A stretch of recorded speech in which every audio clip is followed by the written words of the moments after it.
the issue will not be ownership not wanting Seth Jones signed and ownership not stepping up to pay Seth Jones. That will not be the case.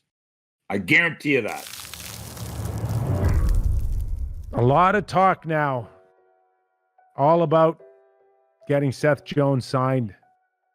I wonder if Werenski's feeling like if we're going to talk, I don't want the same guy as Seth Jones talking.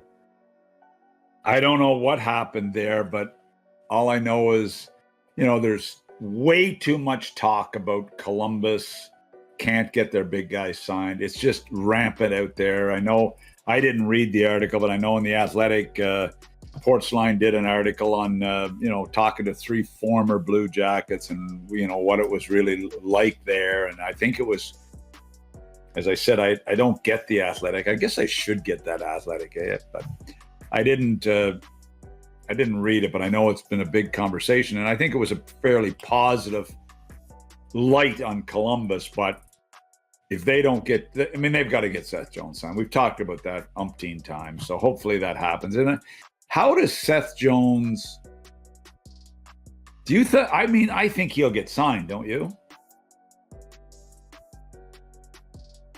Make me an offer I can't refuse. That's right. That's what it's going to come down to. So, and they better make him an offer that he can't refuse. If he wants, he hasn't had a great year this year, Seth Jones, by the way, but he was so damn good last year and so good in the playoffs the last few years.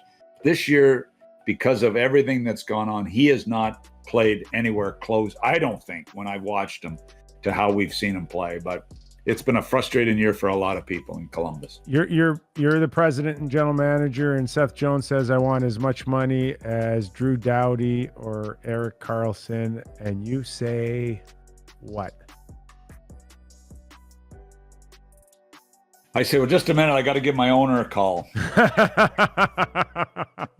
That's it. That's it in a nutshell. This is what it's going to take. This is the number. And then your owner goes back to you and says, if I do this, can I still win? If I do this, what are your recommendations? And show me the plan.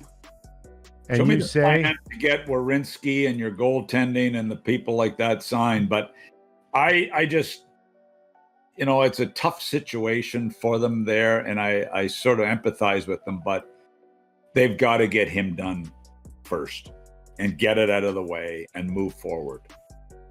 That's what they got to do. And if it costs them an extra $1.5 million more than they really wanted to spend, they should do it. They've got to do it, in my opinion. But I never had to deal with those big superstars like that in a unrestricted situation. So it's really challenging for the GMs. Is this as someone that you helped build the fabric out on this organization, is this a real fork in the road here for this organization? Because I almost kind of compare it to my days with the Hartford Whalers, and those decisions to part ways with players that they loved, like Ron Francis, Samuelson, Mike Liut. They were so much part of the fabric there that once they saw the way that ownership group treated them at the end was the day they started to lose the organization. That's not the case here. If Seth Jones or Werenski disappear in 2 years, is it? Well, I'll tell you, the issue, in my opinion, with respect to Columbus, the issue will not be ownership not wanting Seth Jones signed and ownership not stepping up to pay Seth Jones. That will not be the case. I guarantee you that. It will not be the ownership saying we're not going to pay him $9 million or whatever it is. Okay. It will not. It'll be the GM going to the ownership and explaining the situation, and ownership will not say, do not sign him. I guarantee you they will not. The ownership there is not any comparison to Gordon in Hartford, who single-handedly, So in 2 years, if we don't see Werenski or Seth Jones there, it'll be because Yarmo didn't recommend it and knew he couldn't win signing those guys.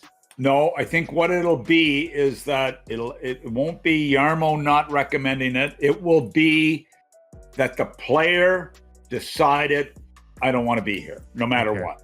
That's what it'll be. It will not be ownership and it will not be management. It will be the player and his agent saying, I don't want to be here. It'll nothing be you can do about that. It'll be Tavares saying, I don't want to be an Islander anymore. I want to be a Toronto Maple Leaf. That's right. It will not be anything to do with ownership or, in my opinion. And I know the owners really well.